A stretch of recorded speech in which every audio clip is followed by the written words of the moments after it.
রাজনৈতিক অঙ্গনে নানা রকম কথাবার্তা। যেমন একটি কথা হচ্ছে যে ডক্টর মোহাম্মদ ইউনূসের নেতৃত্বে এই সরকারের মেয়াদ ৫ বছর করা হোক। আবার কেউ বলছেন যে না, ২০২৭-২৮ এর আগে নির্বাচন হবে না। অনেক রকম বিষয় এখানে এসছে, কানাঘুষা চলছে। আসলে সংসদ নির্বাচনের তারিখ যদি ঘোষণা করা হতো তাহলে এর হয়তো অবসান ঘটত।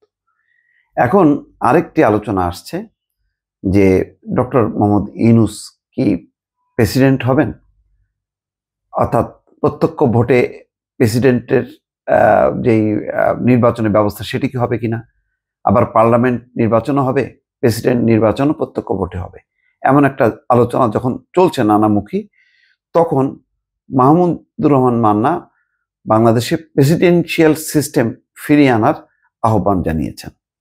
তিনি বলছেন যে ভবিষ্যতে বাংলাদেশের যে ফ্যাসিবাদ তার উত্থান ঠেকাতে রাষ্ট্রপতি শাসিত সরকার ব্যবস্থায় ফিরে আসতে হবে, তা নাহলে ফ্যাসিবাদের উত্থান হবে। আমাদের যেই সংসদীয় গণতান্ত্রিক ব্যবস্থা এটা ফেল, এটা বারবার ফ্যাসিবাদ প্রতিষ্ঠিত হয়েছে, কেউ গণতন্ত্রের পথে থাকতে পারেনি। ফলে এই কারণে তিনি প্রেসিডেন্সিয়াল ফর্মে ফিরে আসার আহ্বান জানাচ্ছেন। এখন এটার কি কোনো ওনার ব্যক্তিগত মতামত, নাকি রাষ্ট্রের গুরুত্বপূর্ণ কেউ ভাবছেন, এটা নিয়েও কিন্তু একটা কানাঘুষা হবে বা হচ্ছে বলে আমার ধারণা। শনিবার অবসরপ্রাপ্ত সামরিক কর্মকর্তাদের সংগঠন রাওয়া আয়োজিত রাষ্ট্র সংস্কার, রাজনীতি মুক্ত সামরিক বাহিনী শীর্ষক সেমিনারে মূল প্রবন্ধ উপস্থাপনকালে তিনি এই আহ্বান জানান। মাহমুদুর রহমান বলছেন, সংসদীয় শাসন ব্যবস্থায় গণতন্ত্রের পরিবর্তে বাংলাদেশে ফ্যাসিবাদ চেপে বসছে। তিনি জনগণ সামরিক বাহিনীর মধ্যে ঐক্যের আহ্বান জানিয়ে বলেন, দেশের স্বাধীনতা এবং সার্বভৌমত্ব রক্ষায় জনগণ এবং সামরিক বাহিনীর মধ্যে ইস্পাত কঠিন ঐক্য জরুরি। বাংলাদেশে নীতিহীন রাজনৈতিক নেতৃত্ব এবং উচ্চাভিলাষী সেনা কর্মকর্তারা তাদের ব্যক্তি এবং গোষ্ঠীর স্বার্থে সামরিক বাহিনীকে রাজনীতিকরণ করেছে। শেখ মুজিবুর রহমানের হাত ধরে সামরিক বাহিনীর রাজনীতিকরণ শুরু হয় বলে মন্তব্য করেন।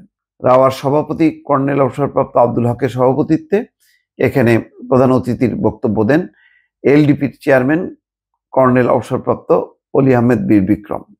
তিনিও বলেছেন, বাংলাদেশের জন্মের শুরু থেকে সামরিক বাহিনী এবং বাংলাদেশকে দুর্বল করতে ষড়যন্ত্রে লিপ্ত ভারত কখনোই বাংলাদেশের মঙ্গল চায় না। যাই হোক, এখানে প্রেসিডেন্সিয়াল ফর্মের কথা যে আহ্বান জানিয়েছেন, এখানে নিঃসন্দেহে বলা যায় যে ডক্টর মোহাম্মদ ইউনূস যদি রাষ্ট্রপতি পদে দাঁড়ান তাহলে তিনি খুব সহজেই, এবং তার জন্য কোনো দলের যোগ দেওয়ার দরকার নেই, তিনি যে অবস্থানে আছেন সেই অবস্থান থেকেই তিনি রাষ্ট্রপতি পদে যদি নির্বাচন করেন, বা সেই রকম যদি আমাদের সংবিধান সংশোধনী যে কমিটি, সেই কমিটির সুপারিশের আলোকে এটা যদি তিনি সেই রাষ্ট্রপতি পদে নির্বাচন করেন তাহলে তিনি জিতবেন, এই ব্যাপারে কোনো সন্দেহ নেই।